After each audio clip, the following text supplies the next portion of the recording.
Radio 2M. Faites entrer l'invité. Avec Fathi El Aouni.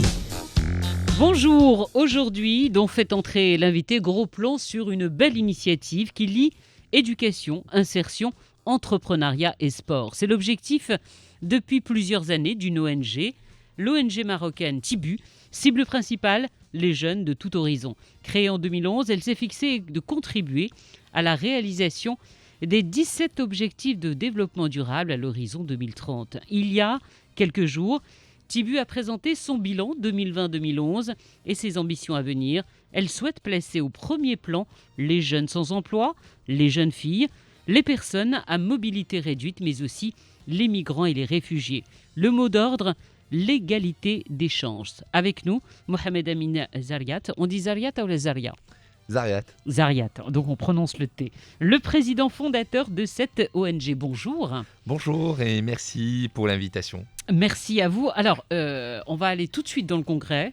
Combien, je le disais, création en 2011, depuis la création, combien de jeunes ont bénéficié de votre programme ? Alors, Tibu, d'abord, est une ONG marocaine, maroco-marocaine, qui a démarré, justement, comme vous avez mentionné, en 2011. On va célébrer 10 ans, bientôt. 10 ans d'impact social, avec une communauté de 250 000 jeunes, filles dans les zones rurales, migrants, réfugiés, marocains de retour, marocains sans emploi, mais également des femmes qui bénéficient de nos programmes chaque jour, des programmes d'éducation par le sport où les jeunes y viennent taper un ballon, de basketball, de football, apprendre les langues, le français et l'anglais, apprendre les STEM, tout ce qui est sciences, technologie, ingénierie et maths. Et en fait, tout ça, on le fait pour créer une génération de champions de vie. Les champions de vie, pour nous, ce n'est pas forcément des jeunes qui vont gagner une médaille ou une coupe paralympique ou une médaille olympique, mais pour nous, les champions de vie, ce sont des jeunes qui vont d'abord se sentir utiles pour soi et pour la communauté et pour le monde. Alors, comment ça se passe ? Avant que vous rentriez dans les détails, ok, il y a une ONG, il y a des centres financés par qui ? Comment ça fonctionne ? Où sont-ils ? Aujourd'hui, Tibu travaille sur d'abord l'éducation par le sport. Et comment on travaille sur ce sujet ? On crée des centres d'éducation par le sport où les enfants qui n'ont pas accès au sport, ils viennent les mercredis après-midi, samedi matin, dimanche matin. Ils apprennent les valeurs du sport, ils apprennent le football ou le basketball, ils apprennent les langues, ils apprennent aussi le leadership. Et ça, on le fait dans les quartiers populaires. Aujourd'hui, Tibu est présente dans 18 villes dans le royaume. Casa, Kenitra, Meknes, Houssima, Nador, Fnidak, Gelmim, Tantan, Dakhla, Layoun, etc. Et on le fait avec des partenaires institutionnels comme le ministère de l'Éducation nationale, le ministère de l'Intérieur, mais également avec des acteurs privés et des bailleurs de fonds internationaux. Très bien. Alors, vous parlez de plusieurs centres. Combien au total ? Rappelez-nous ce chiffre. Aujourd'hui, nous avons 24 centres. 24 centres, 250 000 jeunes qui en ont déjà bénéficié à ce jour. Juste avant que vous n'alliez plus loin, on aimerait bien avoir un exemple, notamment d'un jeune qui a bénéficié de ce programme, et je crois qu'il est avec nous au téléphone. C'est Davy Gay. Est-ce que vous êtes là ? Oui, bonjour, je suis là. Bonjour Davy, merci d'être avec nous. Ça a été compliqué de vous faire venir en plateau, mais merci d'être avec nous au téléphone. Mohamed Amin vient de nous expliquer ce qu'était l'ONG, comment elle travaillait, le nombre de jeunes. Vous êtes un jeune migrant, c'est ça ? Oui, c'est ça. Alors, de quelle manière vous avez bénéficié, vous, de ce programme ? Alors, je suis ivoirien, un jeune ivoirien ayant migré au Maroc. J'ai fait la connaissance de Tibu via les réseaux sociaux, via des connaissances des proches.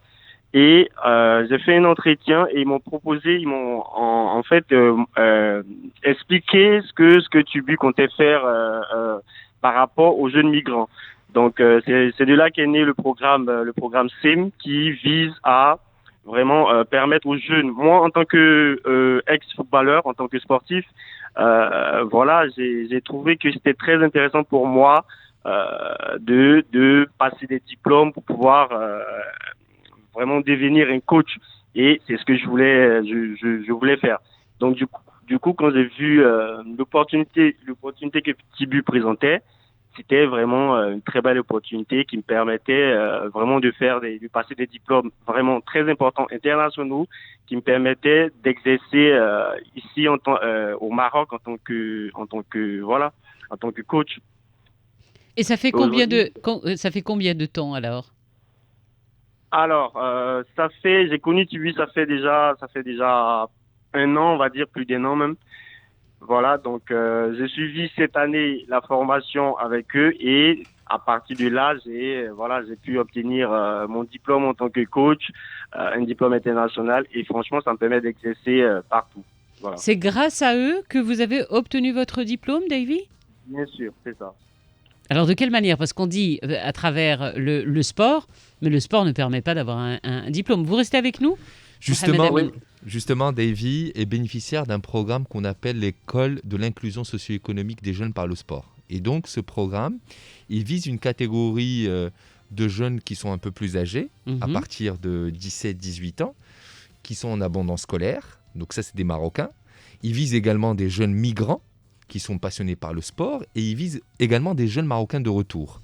Ces jeunes-là, on les inscrit dans un concept où il y a le mariage école, sport, entreprise. Ça veut dire que le jeune, pendant 12 mois, il est chez nous, il développe ses compétences techniques, comportementales, entrepreneuriales à travers des modules où il y a le coaching du sport, où il y a les métiers du sport, les langues, le français, l'anglais, l'espagnol, les outils de Microsoft, les outils du digital, l'entrepreneuriat social, l'éducation financière, l'événementiel sportif. Et en parallèle, il fait des expériences professionnelles. Entreprise. Dans l'entreprise, donc il connaît comment ça se passe à l'entreprise, donc il va dans des magasins de sport, dans des salles de sport, dans des académies sportives, et au bout d'une année, il a un diplôme, et ce diplôme lui permet de postuler dans ces entreprises ou carrément lancer une entreprise sociale sportive. Et donc aujourd'hui, Davy, il fait les deux. Donc il a développé, on va dire, le métier de coach personnel, c'est-à-dire il a énormément de clients où il se déplace chez eux à la maison, il leur donne rendez-vous dans des places où on peut pratiquer le sport, mais également il travaille dans des salles de sport avec son diplôme de personal trainer, qui est un diplôme international qui lui permet justement d'avoir cet avantage. Et aussi, nous avons des jeunes qui carrément arrivent à entreprendre et qui lancent aussi des entreprises sociales sportives. Alors, Davy, vous aujourd'hui, vous êtes inscrit à votre compte ou vous êtes installé à votre compte? Tout à fait. Je suis auto-entrepreneur et j'exerce avec le statut d'auto-entrepreneur. Et vous avez, juste après la formation, vous avez trouvé un emploi assez rapidement? Oui, tout à fait. C'est génial. Ouais, c'est une super programme. Ça a changé votre vie ou pas? Ou c'était déjà bien entamé, donc bénéficier d'une formation, c'est bien. Trouver un emploi, c'est encore c'est la cerise sur la gâteau, c'est carrément génial. Mais est-ce que cette formation a été gratuite? Oui, c'était gratuite. Elle était gratuite et en fait, il y a un moment que je voulais bien faire cette formation, mais franchement le coût était un peu trop élevé par rapport à Et lorsque j'ai découvert cette opportunité avec Tibu, j'ai saisi. Voilà. Et aujourd'hui, donc, vous êtes diplômé, vous êtes coach sportif. Vous comptez rester au Maroc? Bien sûr, tout à fait. Donc ça y est, maintenant, vous vous installez. Parce que c'est vrai, ça peut arriver, bénéficier d'une formation et de vouloir faire son activité ailleurs. J'imagine que vous devez être confronté à ça. Effectivement, nous avons d'ailleurs les collègues de Davy, Moussa et Trésor. Trésor, il va revenir à Kinshasa parce qu'ils se sont outillés et donc il veut développer un programme dans son pays d'origine. Moussa, il veut revenir à Dakar aussi. Et donc aujourd'hui, ce programme permet de créer le premier envol chez les jeunes.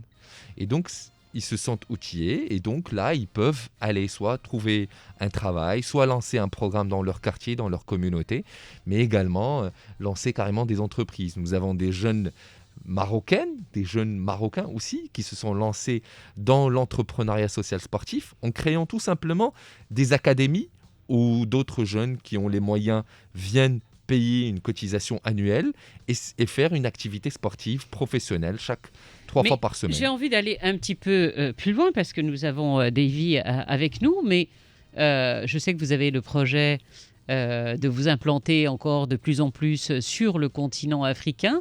Est-ce que ces jeunes, justement, ne pourraient pas être vos ambassadeurs comme Davy ? Ben justement, Davy, que je remercie infiniment, quand on était en Côte d'Ivoire, à Abidjan, nous avons rencontré son frère. En effet. Son frère. Et nous comptons justement lancer l'école de l'inclusion socio-économique des jeunes par le sport à Abobo. Abobo est un quartier populaire, l'équivalent de Sidi Moumen, ici au Maroc, à Casablanca. Et donc l'objectif, c'est de lancer ce programme avec une équipe composée de jeunes Marocains qui ont grandi avec Tibu, mais également des jeunes Ivoiriens qui ont suivi le programme chez nous au Maroc et qui veulent rentrer chez eux, s'installer chez eux en Côte d'Ivoire. Et voilà, l'objectif, c'est justement continuer cette dynamique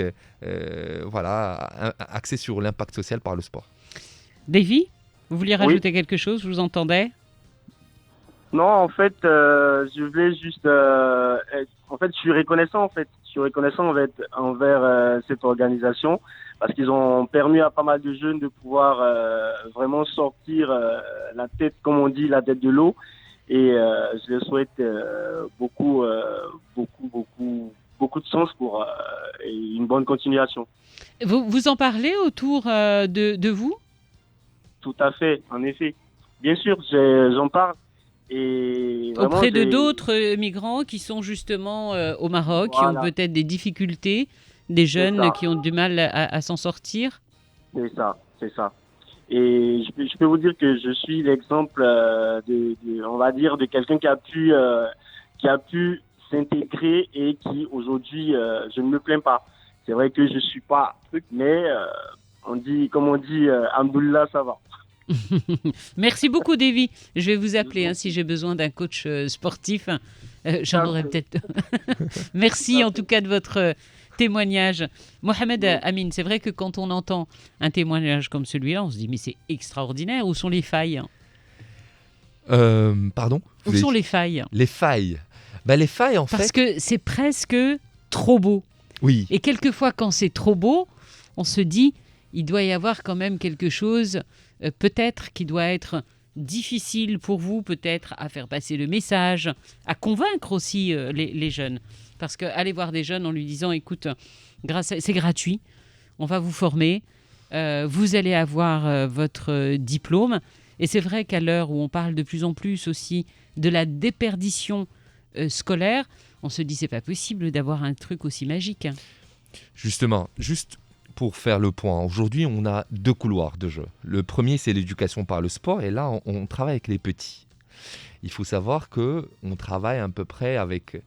on a 24 centres. Il y a 7778 écoles primaires au Maroc où il n'y a pas l'activité physique et sportive. Il y a 4 millions d'enfants qui suivent le cursus de l'école primaire publique. Et donc, vous avez parlé, où est-ce qu'on peut trouver la faille ? Le but, c'est de passer de 250 000 à 4 millions. C'est ça, en fait. Et il y a un nouveau gouvernement, justement, qui va être bientôt nommé. Oui. Voilà. Et l'objectif, c'est qu'on arrive à travailler avec, justement, les politiques pour qu'on arrive à aller de 250 000 Vous aimeriez que les politiques s'engagent davantage à vos côtés et de leur démontrer c'est possible, voilà, c'est fait. 250 000 jeunes, c'est acté. Il faut qu'on augmente. Mais d'ailleurs, vous avez, quand vous avez présenté votre bilan, vous avez annoncé de nombreux projets, dont cette école de la deuxième chance. C'est quoi cette école de la deuxième chance concrètement ? L'école deuxième chance, c'est un projet qu'on met en place avec le ministère de l'Éducation nationale. On récupère des enfants et des jeunes qui sont en abandon scolaire entre 16 et 20 ans et on les inscrit justement dans le même programme que Davy. C'est-à-dire, ils suivent des cours, ils font du sport et ils vont à l'entreprise.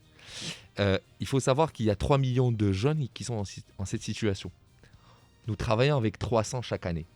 Notre école accueille 300 chaque année. C'est peu. L'objectif, c'est de le faire un peu partout. Nous sommes en train de travailler pour lancer une nouvelle école de la deuxième chance à Dakhla, pour des jeunes qui sont passionnés par le surf. 7h du matin, ils seront à la plage à la plage pour faire du surf. 10h, ils sont à l'école pour suivre les cours. Et 15h, ils sont dans les hôtels pour comprendre un peu comment ça se passe dans le monde hôtelier et touristique.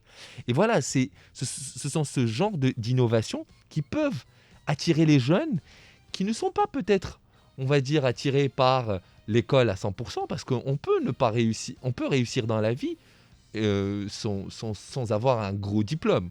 Et donc le but, nous, on attaque justement la passion et on libère le potentiel des jeunes en utilisant la force du sport, parce qu'aujourd'hui le sport, c'est pas que pour jouer. Avec le sport, on peut créer des emplois, on peut créer des industries, on peut carrément libérer le... Je retiens un point, vous dites qu'à l'école, il n'y a pas de sport, il y a de l'activité physique. Il y a de l'activité... Mais ce n'est pas ce que vous appelez le sport, en fait. En fait, il y a de l'activité physique, mais elle n'est pas présente d'une manière régulière. Et donc, c'est important aujourd'hui que l'activité physique soit présente partout, pas qu'à l'école, dans les quartiers, mais d'une manière Encore faut-il les infrastructures. Les infrastructures, on voit qu'il y a des infrastructures, mais qui ne sont pas... Aujourd'hui, en fait, on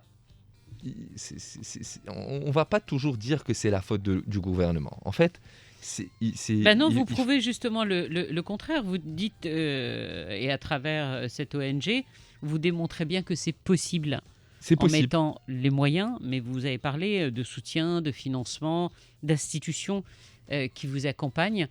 C'est vrai qu'à grande échelle, c'est peut-être pas réalisable tout de suite, mais c'est possible. Vous prouvez que c'est possible. Non, c'est possible justement, et on l'a démontré. On l'a démontré que voilà, sur une période de 10 ans, nous avons démontré comment on peut utiliser le sport autrement, comment on peut prouver que le sport peut favoriser l'atteinte des 17 objectifs de développement durable. Et donc là, l'expérience maroco-marocaine, elle est en train d'être exportée justement à Tunis, en Tunisie bientôt, en Côte d'Ivoire, au Sénégal, au Soudan et en Tanzanie sur les 2 prochaines années. Et donc, avec justement des acteurs de l'écosystème, des gouvernements africains, des agences, des partenaires privés, etc., nous sommes en train de travailler. À partir des semaines prochaines, on va lancer, par exemple, le Maghreb Social Innovation Hackathon. C'est un hackathon qui va permettre à des jeunes Algériens, Marocains, Tunisiens d'être dans un programme axé sur l'innovation sociale et l'entrepreneuriat des jeunes par le sport. On va les former sur comment réfléchir le sport autrement, comment associer le sport aux 17 objectifs développement durable, comment travailler sur leur mindset entrepreneurial et les accompagner pour lancer des programmes à fort impact social et des programmes durables dans le sport. Et ces programmes doivent être d'abord inclusifs et innovants. Et ce qu'on va faire, c'est qu'on va inviter l'ensemble des acteurs pour justement rencontrer ces jeunes, parce que des fois, les jeunes, ils ont besoin de rencontrer des leaders d'opinion et ils ont juste besoin de s'exprimer. Et d'ailleurs, pourquoi on travaille sur cette question de life champion de vie, Batal Hayat? Pour nous, champion de vie, c'est quelqu'un justement qui a une histoire, qui a un vécu et qui a un projet et qui a juste besoin d'un petit coup de pouce, un petit appel téléphonique. Le fait que vous avez dit je vais prendre Davy comme coach sportif, certainement si vous le prenez, c'est-à-dire vous allez être satisfaite, vous allez appeler une autre personne, l'autre personne va appeler une autre personne, va fonctionner. Et c'est comme ça qu'on aide les jeunes, c'est comme ça qu'on peut aider les jeunes. Alors qu'est-ce que, par exemple, je me mets à la place de nos auditeurs qui vous écoutent et qui se disent moi j'aimerais bien que mon enfant en bénéficie, qu'est-ce qu'on doit faire ? Alors, ce qu'il faut savoir, c'est qu'aujourd'hui, Tibu est présente... Comment on s'inscrit ? Comment on fait ? En fait, ce qu'il faut savoir, c'est que Tibu est présente dans presque toutes les régions du Royaume, dans les 12 régions du Royaume. Donc, nous sommes joignables d'abord par téléphone. Nous avons un site web, tibu.ma. Nous sommes présents sur les réseaux sociaux. Il faut savoir que 90% de nos programmes, ils sont gratuits. On vise beaucoup plus les jeunes dans les situations difficiles. Donc, c'est-à-dire les familles qui ont des enfants en abandon scolaire, nos portes sont déjà ouvertes parce que l'école a démarré. Donc, on passe des entretiens en ce moment pour accueillir des jeunes et les inscrire dans les programmes d'école de deuxième chance. En partenariat et main dans la main avec le ministère de l'Éducation nationale, nous sommes en train de lancer de nouveaux centres d'éducation par le sport dans des villes comme Middelburg, comme Zrenren, comme Moujda et autres, pour élargir l'accès. Il y a également les ONG, les associations locales qui veulent bénéficier d'un accompagnement. Nous lançons la proximité en fait des associations qui elles connaissent bien le terrain. Effectivement, nous lançons un incubateur. Cet incubateur, il est justement axé sur l'éducation et la santé par le sport. Et on accompagne des ONG, comment elles peuvent développer encore leur raison d'être, leur modèle économique, et les accompagner pour avoir des financements à l'international pour lancer des programmes à fort impact social. Qu'est-ce qui vous a pris, vous, de vous lancer dans ce projet ? Alors, moi, à la base... Qu'est-ce qui a provoqué le déclic en se disant un jour, je vais pas... Moi, je ne vais pas monter une entreprise, je vais faire ça. Alors, moi, à la base, je suis joueur international de basket. Et voilà, j'ai dû arrêter le sport parce que je ne pouvais pas, on va dire, équilibrer entre le sport et les études. J'ai eu mon diplôme, j'étais étudiant, j'avais organisé le tournoi international de basket universitaire. C'est là où vient le mot TIBU, tournoi T, International e-Basketball Bay universitaire. Ah, c'est vrai, j'aurais dû vous demander pourquoi TIBU. Et voilà, donc j'ai dû rencontrer ce monsieur, cette dame, cette organisation, etc. Et j'ai eu de la chance de rencontrer des personnes. J'ai eu de la chance aussi de voyager, de faire énormément de voyages, parce que le voyage, c'est aussi important. Ça développe la personne. Bien sûr. Et l'ouverture d'esprit, ne serait-ce que ça. Voilà, 2018, j'ai été nommé Ashoka Fellow. Ashoka est une organisation mondiale qui détecte des entrepreneurs sociaux qui créent un changement systémique autour de leur communauté. Et donc, je me suis dit, voilà, je vais utiliser le sport pour créer des solutions innovantes et sociales à des problématiques qui existent dans notre pays, qui existent dans le continent et dans le monde. Merci beaucoup de nous avoir fait découvrir TIBU. On vous avait déjà reçu il y a très très longtemps, mais c'est vrai que les chiffres que vous nous annoncez sont assez impressionnants. 250 000 élèves qui en ont déjà bénéficié, d'autres centres qui devraient ouvrir très prochainement. Une opération du 11 au 14 novembre prochain, une opération avec de jeunes entrepreneurs sociaux. Qu'est-ce qu'on peut vous souhaiter d'atteindre les 500 000, on va dire, pour 2022 ? Notre ambition, de doubler ? Notre ambition, c'est de mettre 4 millions d'enfants dans le programme d'éducation par le sport de TIBU. Ça, c'est l'ambition 2030. On ne veut pas le faire seul. Si justement Davy arrive à créer un programme et qu'il met 1000 jeunes, Rita 3000 jeunes, Ahmed ou Hassan 5000 jeunes, c'est comme ça qu'on peut créer les 4 millions d'élèves. C'est pas à nous seuls de le faire. L'idée, c'est on va dire, d'émerger une génération, faire émerger une génération d'abord qui a une vision, qui se sent utile pour soi et qui va créer de la valeur pour son pays, pour le continent et pour le monde.